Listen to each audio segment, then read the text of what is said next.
Quand vous arrivez sur votre page d'accueil, vous voyez le nombre d'activités de votre formation et où vous en êtes sur ces activités. Alors vous pouvez ne pas les avoir démarrées. Là, on voit 68 activités non démarrées. Vous pouvez ne pas les avoir évaluées, les avoir démarrées mais non évaluées. 0, on voit là par exemple. Vous pouvez ne pas les avoir acquises, alors ou pas encore en tout cas, donc non acquis. On voit 0 non acquis. Être en cours d'acquisition, 1 par exemple. Ou avoir acquis une activité, ben voilà, elle est acquise et on le voit. C'est un ensemble d'indicateurs sur un tableau de bord. Alors pour vous repérer dans GoWithApp et pour repérer les activités que vous faites en entreprise, pour les évaluer, pour y travailler, vous avez plusieurs solutions. Vous pouvez cliquer sur le bouton au milieu de l'écran Votre suivi, vous le voyez ici, ou vous pouvez cliquer juste à droite en bas de la petite maison. Juste à droite de la petite maison, le petit icône gris avec un carré blanc, voilà. Bon, voilà, vous arrivez sur la liste des compétences, votre tableau de suivi.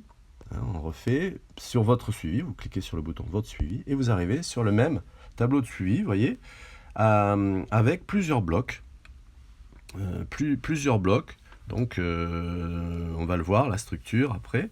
Mais vous avez un bloc mode d'emploi au début, avec des vidéos, des choses qui vous aident à découvrir votre environnement et comment utiliser GoWithApp.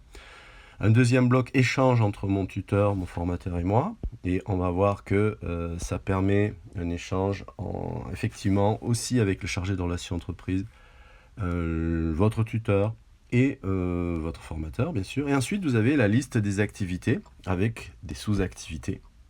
Voilà, ça c'est la structure de votre tableau de suivi pour retrouver vos activités.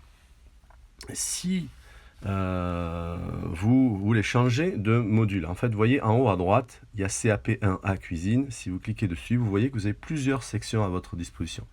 Vous avez une section comportement, soft skills, c'est pour améliorer vos soft skills. Vous pouvez aller voir.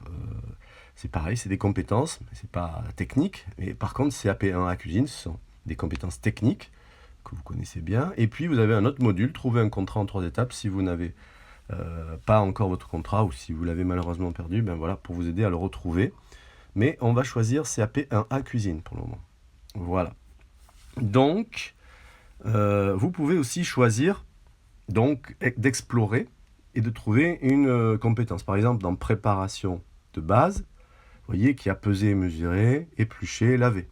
Donc, vous rentrez dans la compétence et vous allez pouvoir faire un certain nombre de choses. On va le voir après. Mais vous pouvez aussi choisir de chercher une activité avec les loupes qui sont en haut à droite et en bas à droite, vous voyez, et des mots-clés. Par exemple, si vous tapez peser, ben, vous faites peser, voilà, rechercher, ce que vous trouvez, c'est la même chose. Ça vous permet d'arriver directement sur la compétence. C'est une autre façon d'arriver au même endroit. Donc, votre suivi, préparation de base, peser et mesurer, ou avec la loupe, peser ou un mot-clé.